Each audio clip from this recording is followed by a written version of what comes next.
Hey everybody, it's Merkel, and today I am on the live servers. As you can see, the giant sword behind me. Good old Sargeras' blade, but I'm on the live servers, and I just wanted to talk about the death of our weapons. So my good old artifact here on my back, it's gonna be going away, right? And we knew that. There's no surprise to that. With patch 7.3.5, I guess we will find the end of our weapons, right? So, just as speculated, obviously I made it as a joke and said that our weapons are going to be a giant ash bandage, right? The Ashbringer bandage, but that's pretty much exactly what it sounds like. So, I can't show you the actual cinematic because they never add cinematics and stuff like that. This is just data mine dialogue for the quest or whatever it may be. But anyways, Magni Bronzebeard says this. The sword of Sargeras is poisoning the very lifeblood of the world. The only vessels capable of containing such power are the mighty weapons you wield. Raise them up as one, draw out the corruption from the Dark Titan's blade.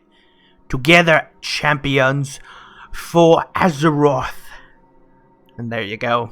That's exactly the dialogue that Magni says. There's apparently a cutscene related to this. And, at the end of it, that might be why the weapon isn't bleeding like this.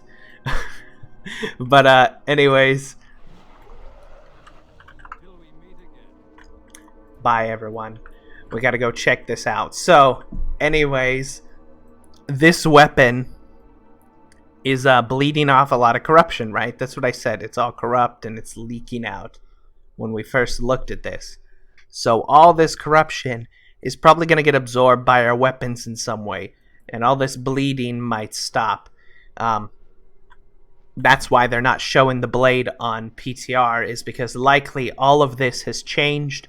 I don't see it being very holy or anything, but at the very least it won't be seeping out all of this blood, because even the ground on the PTR has kind of changed. It's not really this reddish, corrupt looking ground. It's rather different. So that's how our weapons will die. Now, I doubt they'll ever put the cutscene on the PTR. They usually don't with this kind of thing. Like, they hide the cutscenes until the live servers. They hide all of the secret things like that. They won't ever show it on the PTR, I don't think. But they will have the storyline, so I look forward to seeing actually what the storyline entails, because it's interesting. I can only assume that they have to get rid of our weapons at the end of patch 7.3.5. So, makes you wonder if that's the last patch of the expansion, right? Because if we're supposed to be getting rid of our weapons to cleanse this corruption, I can't imagine, using a very corrupt weapon, right? Filling it full of corruption and then carrying it around is probably a good idea. So it has to inevitably mean the end of our weapons, right? It's the only thing that comes to my mind. Doesn't sound like a good weapon to be walking around with. But, yep, gotta get rid of all this corruption. Removing the weapon is a different story. Obviously, we saw in the PTR, it looked like Khadgar might be casting a spell on it and possibly sliding it out. I'm not sure. Again, these are all things to come, but that seals the fate of our weapons. It's going to be a bandage for this wound, which, considering the corruption that's already on my weapon, you think it would just be more empowering. Why do I gotta get rid of it if I'm trying to cleanse corruption? It's only stronger, right? I don't know. Anyways, just a quick little snippet about that lore-wise.